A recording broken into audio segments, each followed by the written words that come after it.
Alright, hello and thank you for joining us in episode 4 of Nerd Sessions. Today with me I have my fill-in co-host of Mike once again. Hi, everybody. And today for episode 4 we're going to be covering a little bit of CES, as well as some passings in the celebrity world of Alan Rickman and David Bowie. Also some updates to the show that are going to be coming, as well as some announcements for the winner of our movie giveaway. So hopefully you really enjoy this, and we hope to bring more to you. So let's start it off with CES, Mike. What did you see that was really big for you that you really liked at CES? Well, there was a lot. I think it was an excellent episode. It was an excellent CES for gaming if you're MSI or Asus. Um, they both had some really good releases. MSI released their next iteration of the Republic of Gaming motherboards. Those were all very clean, very nice. And then they released the Toby, which I thought was very cool. Did you check out anything on that Toby? I did a little bit on the Tobii. The eye tracking I think is really interesting, just to kind of see what they're going to bring. I mean, it's going to be kind of a new concept almost of like VR, if you really think about it in a way. But I think it definitely is some of the similar principles, controlling your camera or your look by where your eyes are pointing. yeah, and I mean, as I bring it up here for our viewers on the Twitch channel to see, you know, they've got all sorts of stuff here. I mean, they showed off a keyboard, they showed off the new information for the Tobii, and it's I don't know, it's going to revolutionize kind of what we do with computers um, on a day-to-day, really. Yeah, so I don't know if you got to see the video of the Toby in action. They were demoing it with Assassin's Creed, which was very cool. So basically, if you've ever played Assassin's Creed, there's a lot of jumping around from point to point. Um, this Toby hardware, which is in the picture there on the Twitch page, is actually going to be integrated into their new line of gaming motherboard or gaming laptops. So that's going to be cool too. Yeah, and I mean, you look at the specifications of it, um, I mean, especially of the one that they demonstrated, I mean, it's not a super powerful rig. I mean, there's going to be more powerful rigs out there, so it doesn't look like it's going to be too demanding as far as what you're going to be required to actually show or have on hand to be able to use it. Yeah, the other thing about it that I thought was very cool, as far as MSI was concerned, and then there were many of them this year at CES, but it was external graphics cards enclosures. So by far, my favorite was the Asus one. Hmm. Do you have that web page? Could you pull that up for people? Yeah, let me bring that up here. I guess gotta find the correct one here.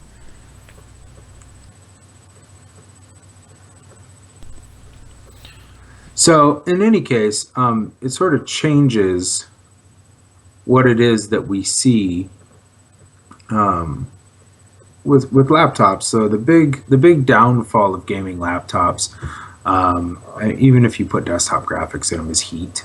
Yeah. They just kick out a ton of heat, and they're very heavy. They're very large for that reason. So it's nice to see that Alienware was in on it. Asus with their Rogue XG Station 2. Um, uh, you know, it's making it so that you can have a functional laptop that you can use, say, for business purposes or school, and then you can take that home, plug it into your graphics card, get your game on in a major way. So that's huge. Um, it's certainly good for my lifestyle. Um, yeah, I don't know. What was your impression? I think it'll be revolutionary as far as being able to actually do more things with, you know, your standard laptops without actually having to have that graphics card integrated directly into the computer. I mean, not having to have it integrated is going to make it a whole lot easier for so many people to be able to do more and more things. You're not going to have to worry about. You're actually going to see. I would imagine you're probably going to see laptops start to get smaller again, kind of like they did after you started seeing the smaller hard drives come around. But Yeah, and certainly that's one of the things that some of the tech forums that I follow were saying as well, was that this makes the microform PCs that much more powerful, because you can take that microform PC and not have to skimp on your graphics to have a powerful graphics card. Of course, you're taking this large box and attaching it to your microform PC, so yeah, I mean I it's don't kind know. of take it and leave it, or take it and leave it internal. Sure. In the laptop situation, though, I think it's very cool.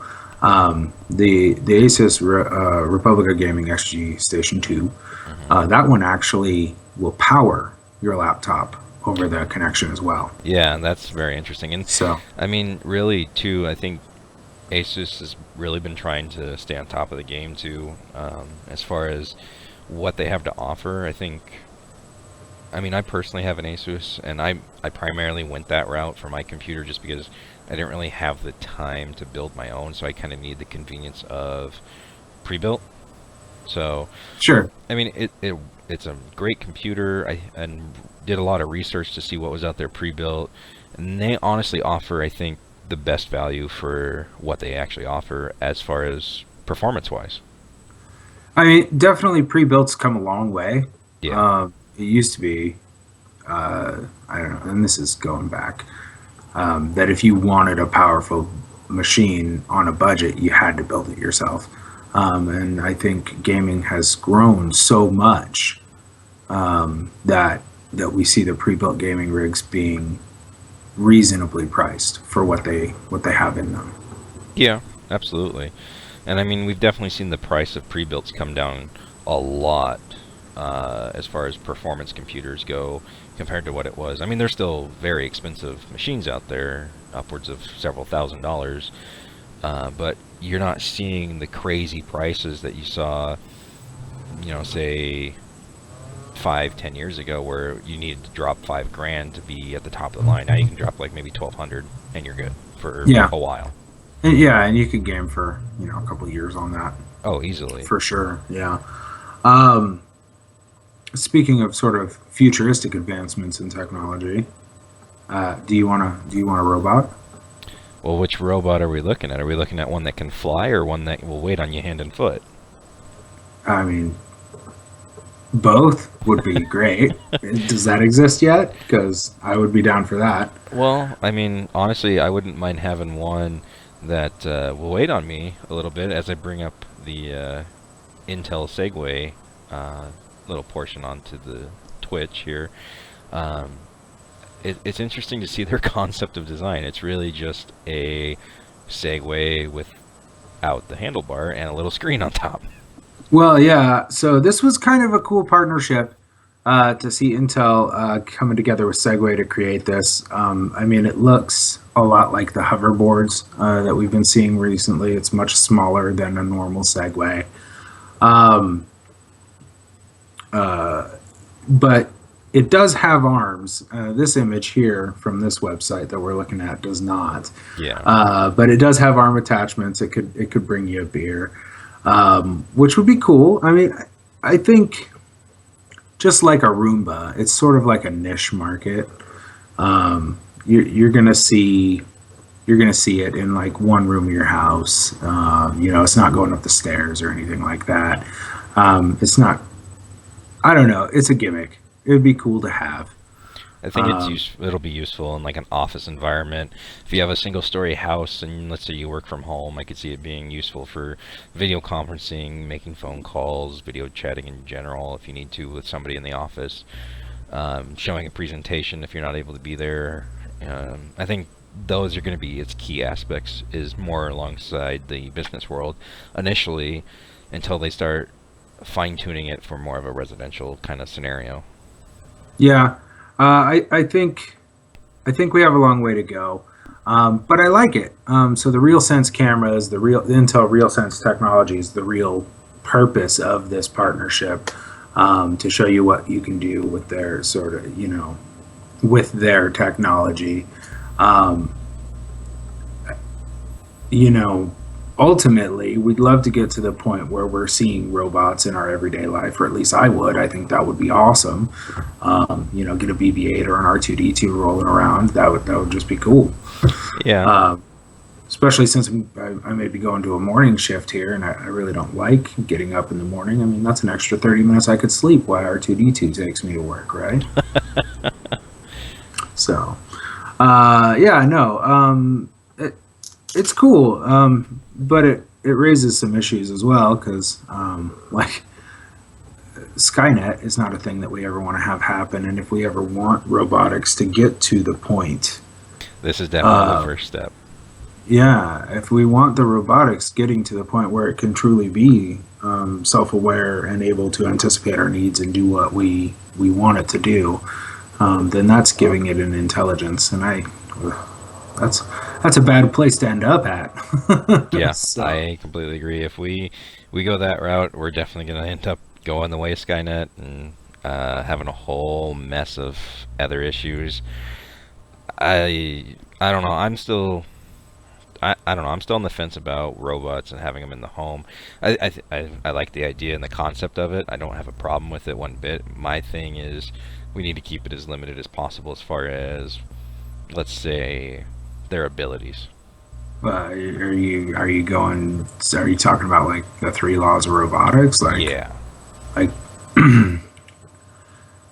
well, it hasn't worked out in any of the fiction that or science fiction that I've read. That's why I'm concerned. I'm not going to lie.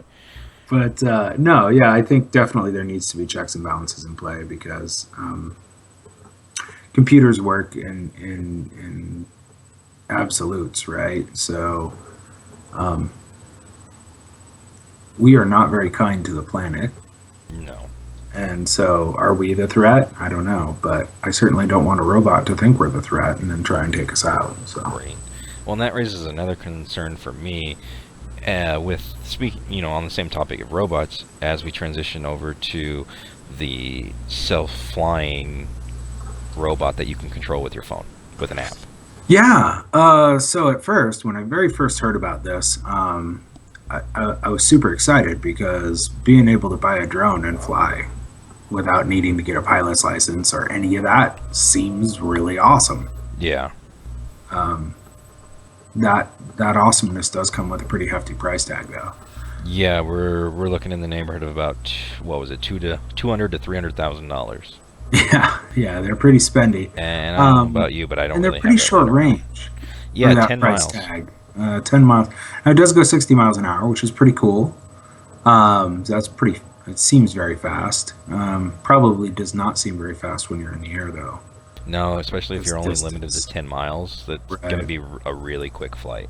I mean, if you're limited to 10 miles and you're going 60 miles an hour, you're looking at like a 10-minute flight, right? 6 minutes. Roughly, yeah. Takeoff and landing. So. And I know for me, if that was the case, I'd still be about 5 miles shy of work.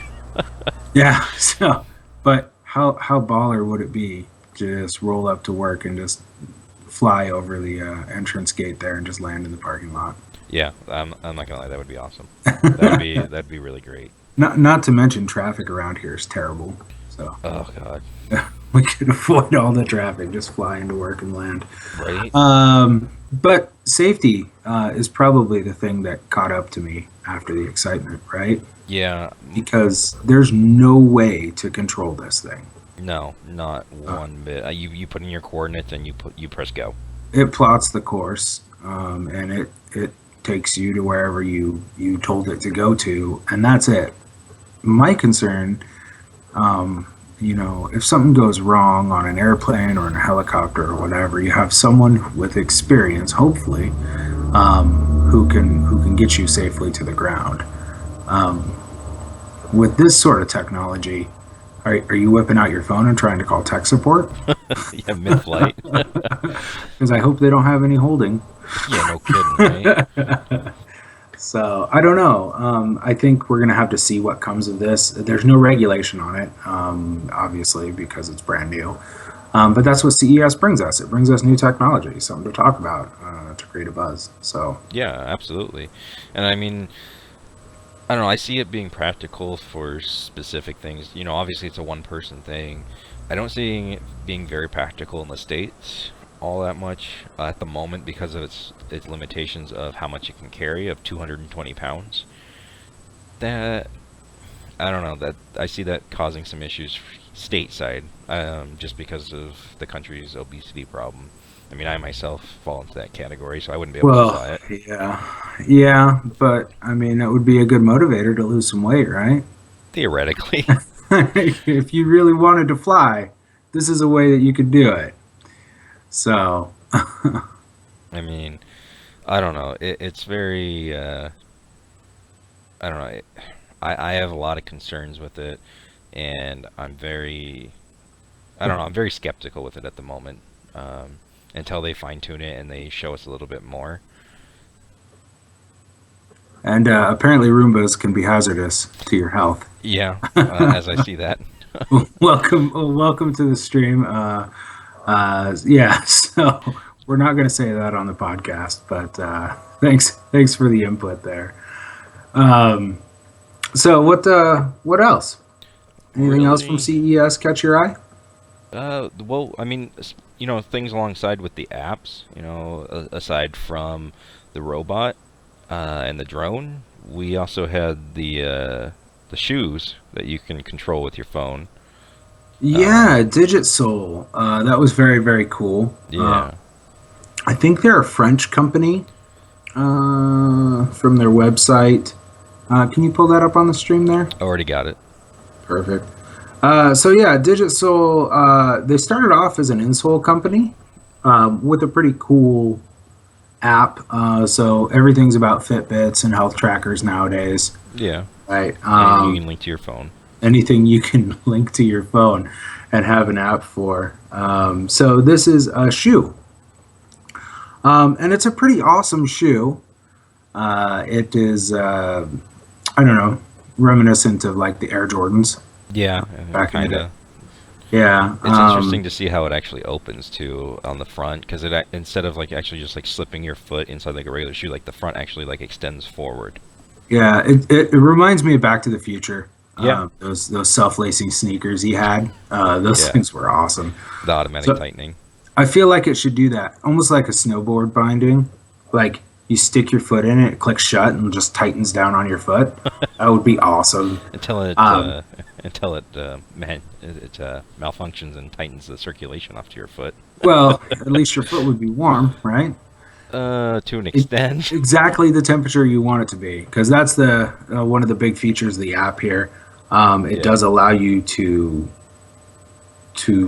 control the temperature of your shoes. So that seems uh, odd to me. I have a feeling it's going to be a great idea and a big selling point because, I mean, how often do you really hear people saying my feet are cold, especially in the wintertime?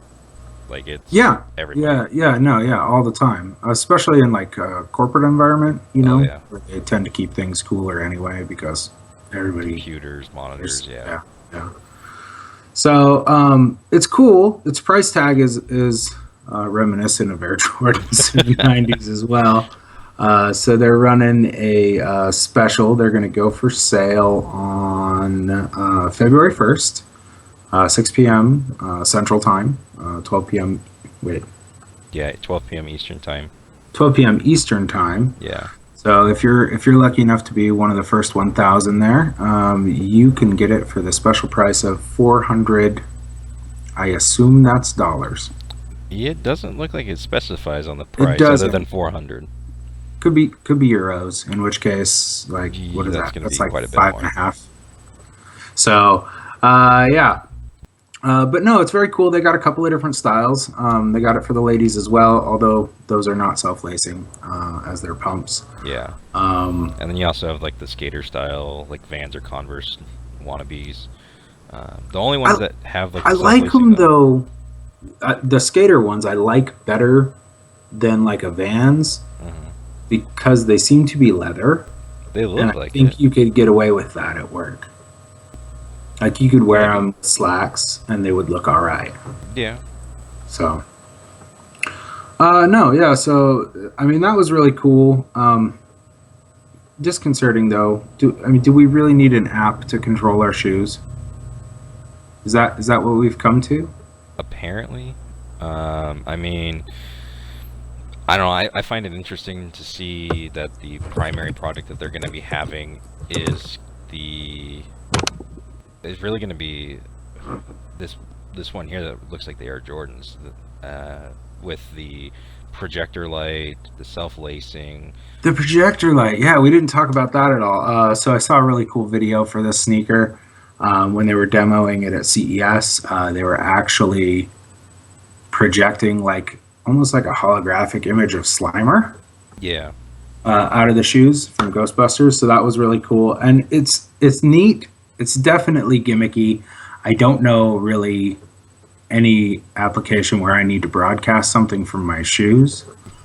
Never know. But hey, well, if I become a superhero, if I start fighting crime, Have you know, your mic logo. yeah, it'd be like a bat symbol, but it's coming out of your shoes.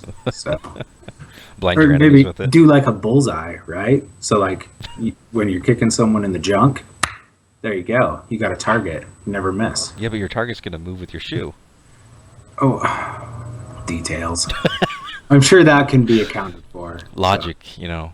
all the training, all the training. So, yeah, that was about it for CES that I found super cool. It was not a big year for gaming. No, not really. Especially not for CS. It hasn't been at CS for several years now. CS, I don't know. To me, CS has really taken kind of a backseat over the last, I'd say, probably 10 years. You'll start to see, you know, it seems like ever since G4 and Tech TV kind of went away, they were really the ones helping spread the talk about it, and keep it publicized.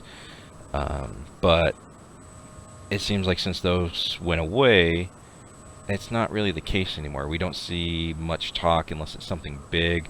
I mean, aside from what we've shown here, I don't think I have it queued up, but LG also had their little TV that you can roll up, almost like a newspaper, and you can get it all the way down Oh to 3 yeah, centimeters. yeah, totally. I skipped that.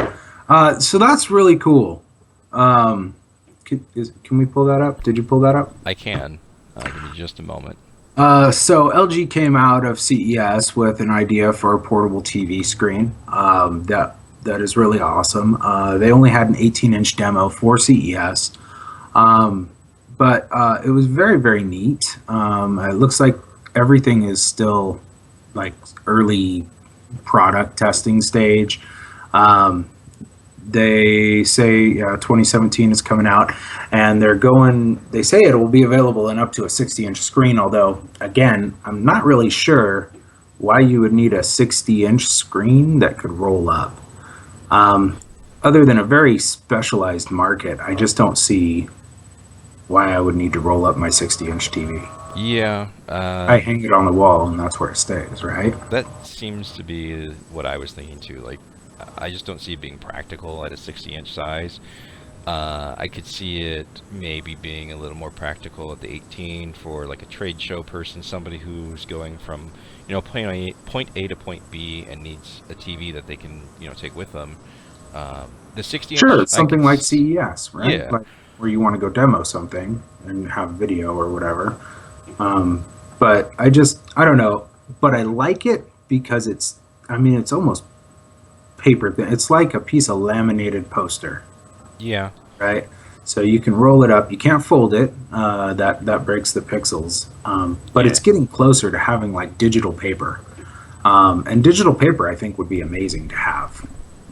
Well, it You definitely have save a lot of money in the iPads. long run, Yeah, and yeah, trees. yeah. Well, but at what cost? Well, that's Those true. I mean, plastics, right? yeah, in the long run, ultimately it would, but at the same time, you have to think of the environmental impact for manufacturing and Sure. shipping and moving the product. But I mean, it's definitely an interesting concept, being able to take something of that nature that easily with you. Yeah, and I think we've seen it in a lot of sci-fi, like holographic writing tablets and digital paper and things of that nature, and it's very very cool. I just don't know how practical it is. Back when we used to actually pack up our whole gaming system or computer and take it to our friend's house so we could LAN party, totally. I could see that, but I just don't know that that's really as much of a thing anymore. No, not really. I think I did once in, I don't know, I'd say probably, I've done it one time in probably about 10 plus years. Like the last time I think I did, I was probably still in high school for the original Halo on the original Yeah, Xbox. well, that's taking it back. But you worked in a LAN cafe for a while, so Yeah, yeah, I did have an internet cafe that I was working with for a long time, for several years, but I don't know. It was one of those things where it's like the consoles were hit and miss, really. yeah. Then now more so, it is console based. PC gaming, a lot of people just call it, PC Master Race because they got to be the big shots. But I don't know. I like gaming on everything that I can, be it console or PC. I mean, I started with PC, and I still find that to be the most fun for me with some games. I mean, there's games that I would rather play on a console versus the PC, though. Um, Well, I think that's true of like most everyone. Like, I don't think that there's any place in today's inf- technology space or wherever where you're going to have someone who all titles are all better on one platform versus another, right? Like, yeah, I think, and we were talking about this with driving games previously because you have your driving rig for your PC. You prefer them on the PC. yeah. I don't have a driving rig. I use a controller like a noob. So I prefer them on the console and kind of always have. Um, Now, if I had a driving rig, that may change. But yeah, I don't know. I just don't see a roll up TV as being something necessary, I guess.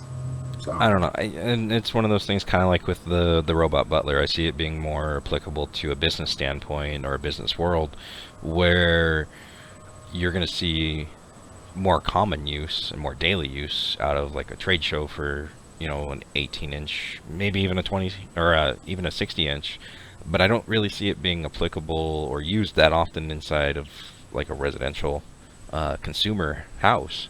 I see it more business, trade shows, maybe somebody who's a traveling salesperson with an 18-inch display. That might make their job a little that bit would easier be pretty there. cool. Yeah, you could pull it out and bam, there you go. You could Yeah, show video of your product or something like that.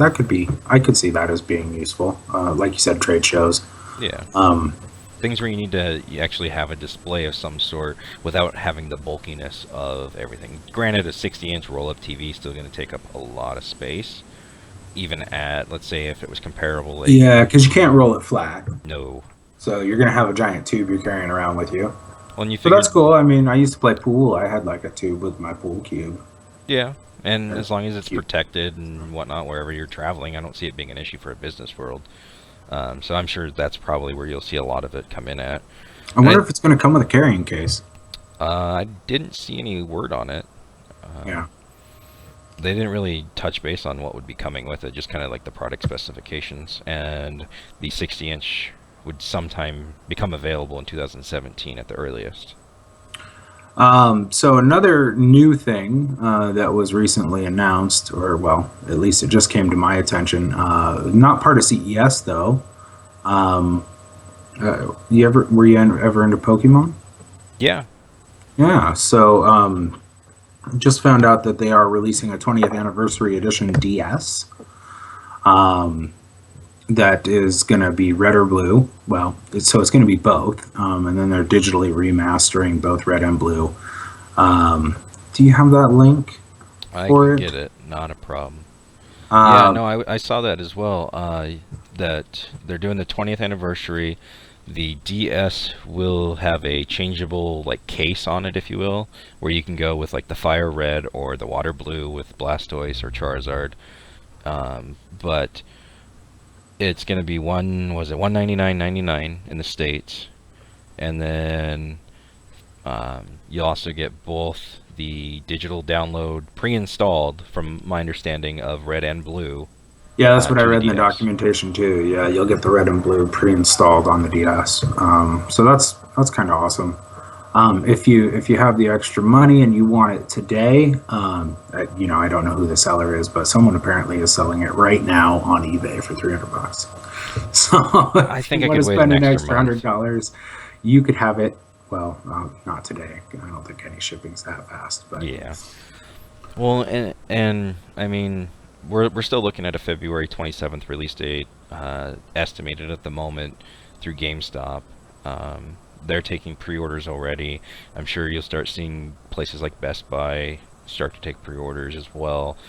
But I don't know. I think it'll be interesting to see exactly what they do with the remaster version, just because I'm curious, because I was like 8 years old when the first one came out, and I played it all the time. Like, I'd stay up late on school nights playing it when I wasn't supposed to. well, we've all done that with all games, right? Right? It's nice, back with like the DS or I mean, even I remember back in the day with the Game Boy. It wasn't backlit. You're on the road driving somewhere with your family. You're like Where's the street light? using the street light to try and illuminate the screen so you can keep playing. So. Come up to a stoplight. Perfect. Don't Or, change. or you get that guy behind you and you're holding it up so Yep. you can catch his headlights so you can keep Yep. playing. I So remember those yeah. days. Speaking of original Game Boy, retro Yeah, games. we have the retro swap meet coming up next weekend in Portland. Yeah, the Portland Retro Gaming Expo is a local thing. So if you're in the I don't want to say greater Seattle area, but you're in the Pacific Northwest, head on over to Portland next weekend on Saturday. They're doing the Portland Retro Gaming Expo swap meet. So it's not a full-on expo. It's just to get together with like-minded gamers, maybe pick up that rare import you've been looking for. There's some really good guys over there. I've chatted with a few of them. We're going to be heading down. I want to say it's from 10 to 5. Is that right? 10 to 5 on January the 13th or 23rd. So we're going to be down there from 10 to 5. Well, maybe not all the way till 5 because it is a bit of a drive. It'd be But about we'll 3 see. hours. Yeah, we're going to be down there on Saturday. We'll be giving out some stickers and stuff, doing some interviews. There's some really cool guys. They are considering retro to be anything that's not the current generation of gaming. So if you still want to pick up some titles for your 360, or if you need to get some of that Atari action on, this is the place. Rick Weiss, who is the main guy, who sort of started the whole Portland Retro Gaming Expo. He's actually got the biggest, the world's second largest Atari 2600 collection, like new in box. He's a pretty cool guy. Just chatted with him via email, but we're looking forward to getting together with him and also Gerald and doing some interviews there on the spot. Come on down. We'd love to talk to you. Maybe get a segment with you on the show. Yeah, absolutely. We'd love to meet anybody who isn't going to be in the area, especially if you want to check out the show. It looks like it's going to be a good thing. I mean, it's just a swap meet, so it'll still be good to find, something, that lost gem that you've been looking for. I know, like for me, I'd love to find another copy of the original Super Mario Kart for the Super Nintendo, because I don't know what happened to mine. I had it somewhere and it disappeared. Well, there you go. So it's on your list. You're going to get and then we'll stream it. How about that? If you find it down there and we buy it, we'll figure out how to stream it. Yeah, we'll have to figure something out for sure. And I will own you at Mario Kart. Probably, because it's been, who knows how long since I last played that. I mean, it's been years and years and years. Yeah, I don't know. So I was trying to think about what do I need. And my biggest problem right now is I don't have any older gen consoles. I don't have any older gen gaming systems at all. My big wish, the thing that I really want, is a Pac-Man arcade. The actual arcade? The actual arcade version, but the tabletop version. Oh, okay, yeah, the sit down. Yeah, the sit-down tabletop version one. They used to have one at this bar I went to. It was awesome. I tried to buy it from the owner like 500 times, and every time he said no, and I died a little more inside. So, but no, that's the one thing I kind of really want. Um, maybe it'll be there. I don't know. This is Hey, the place to go though, because when it comes to arcade games, they are going to be selling them at the expo. And from what I read on their website, so all the arcade style games that they're selling are 10 years older or older. well, So and I think that's probably because you don't see a whole lot of newer arcade games. I mean, there are some, but arcade stuff that you see nowadays, it's big, elaborate stuff that weighs, hundreds, close to right, yeah, thousands of yeah. pounds, and costs hundreds of thousands of dollars. Like that new Star Wars arcade game that was released in 2015, that had to be shipped over from Japan. Those are But expensive.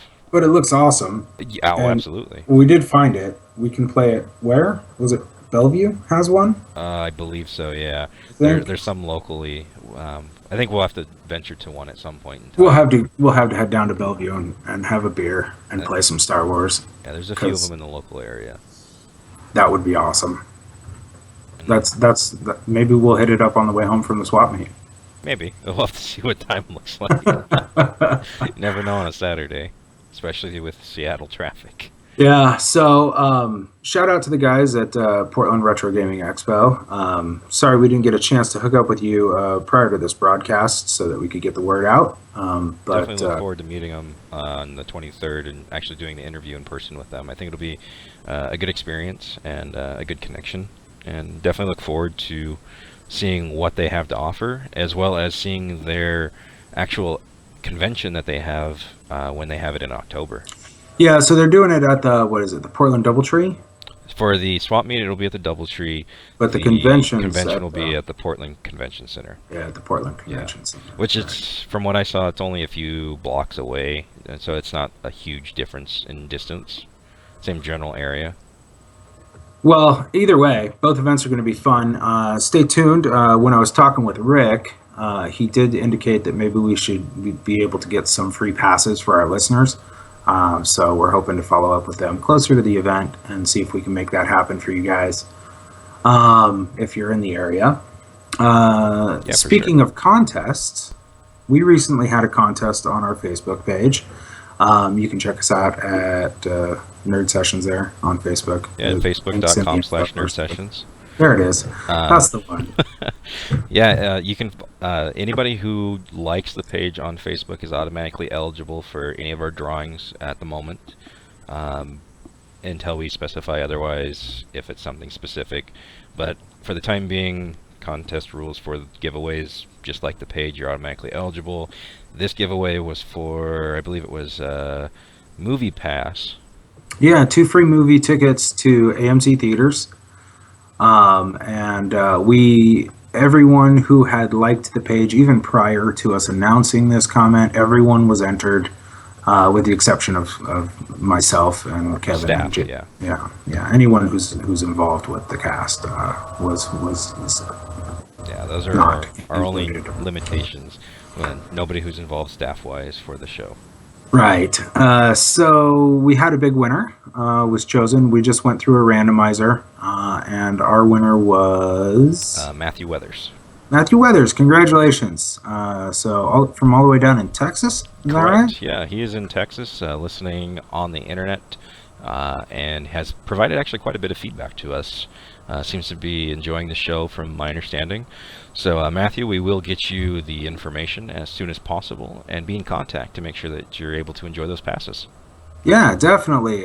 So use it to see Star Wars if you haven't, because that's a shame. If you have, Deadpool's coming up, so Yeah, next month, a couple weeks enjoy away, right that. around Valentine's Day. Yeah, that's the perfect Valentine's Day date. It is. Yeah, it's a romance. Some sad news this week as well.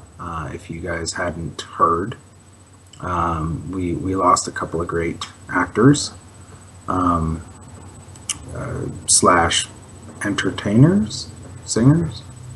Yeah, I think that's more applicable, especially for David Bowie. David Yeah, Bowie passed away after an 18-month battle with cancer. I know. I was shocked. I honestly, I'm honestly not a huge fan of his music. He has some okay songs, nothing against him at all.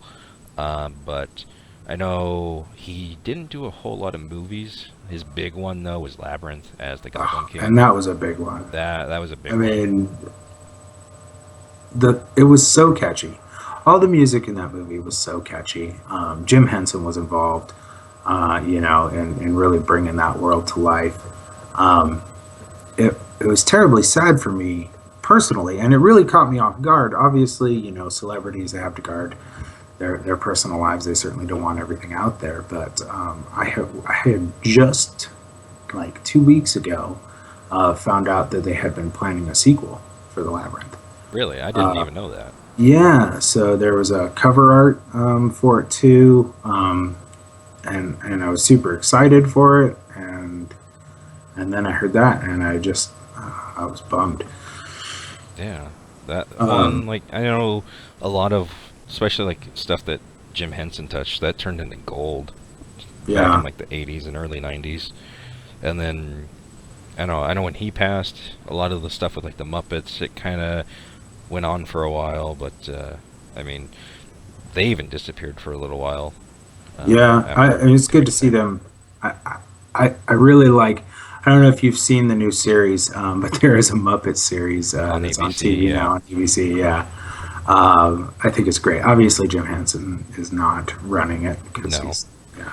yeah, they But actually just announced, I believe it was last week, that they want to revamp the show, and like I believe it was like the main writer departed the show, so we'll see what happens when the Muppets returns for their show. But I mean, with like David Bowie, um, he was definitely more on the musician side of anything. He did do, mhm, the Goblin King. He did a couple other roles in movies, but I think that was probably his big one, was the Goblin King. yeah, yeah, and that again, just so many times watching that movie as a child, just getting absorbed by it, and even scared by it, because there were parts of it that generally were scary when I was a kid. Anyway, Yeah, adult they're not, but yeah. So certainly heartfelt condolences to his family and loved ones, absolutely. um, And and then even his fans. yeah, It's always a terrible thing to lose something iconic to your childhood, so yeah, or for even sure. your adult life. Yeah. Well, and then, just a few days after he passed, we lost Alan Rickman, who also passed away to cancer at age 69. Um, he was probably a big influence. I know, especially with like my generation, with Harry Potter. So I mean, definitely he was great in Harry Potter, but Hans Gruber, Yeah, Hans Gruber, Die right? Hard. I mean, Die Hard is probably one of my favorite movies of all time. And he played just an excellent villain in that movie. And so that's where I remember him from first. Also as Marvin Oh, in Hitchhiker's Guide to the Checkers Galaxy. Guy. Yeah, Yeah, he was great in that. And then in Galaxy Quest. Galaxy Quest, I totally had forgot he was in that movie actually until, everyone on Facebook was posting about it and posting pictures and stuff. And I was like, oh, yeah. He was But also in he Sweeney Todd with Jack Black. really? Yeah. Huh. I'm not even sure that I ever saw that one.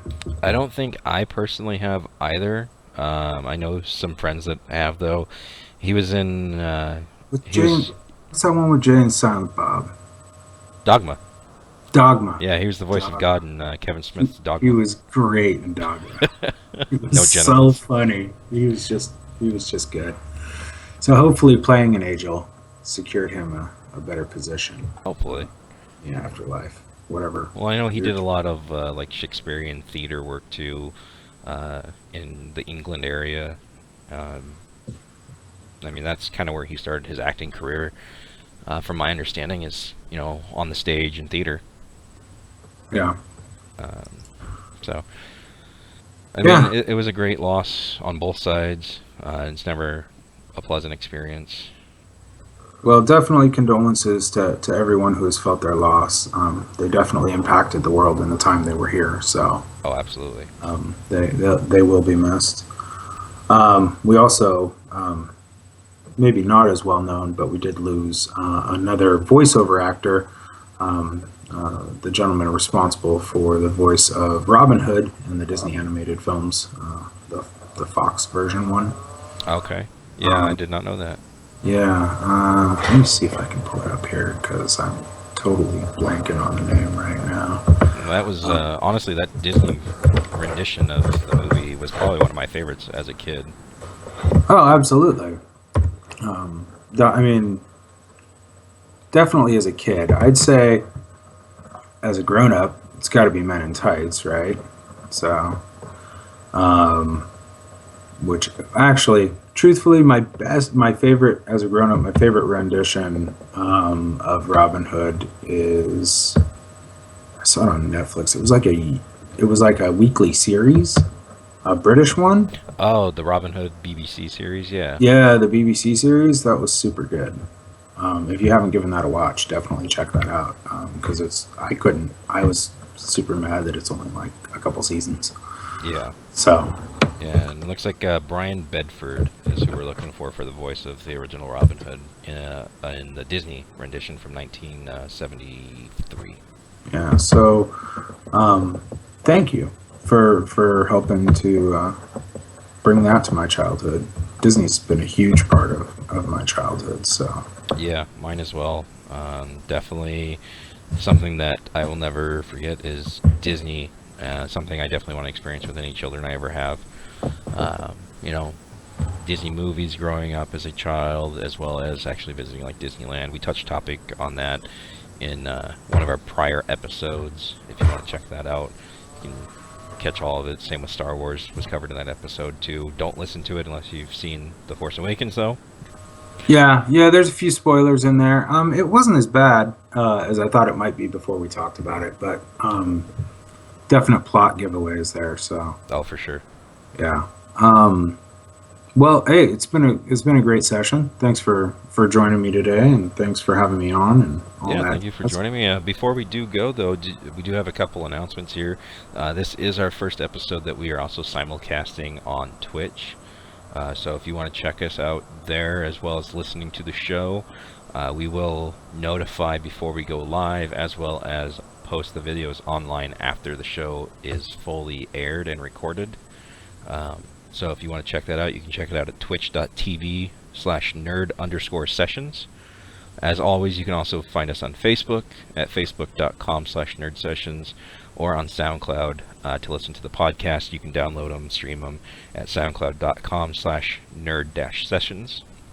yeah, and shout out, I think, to our first two Twitch viewers, Game Assassin 1987. Welcome. I hope you enjoyed the show.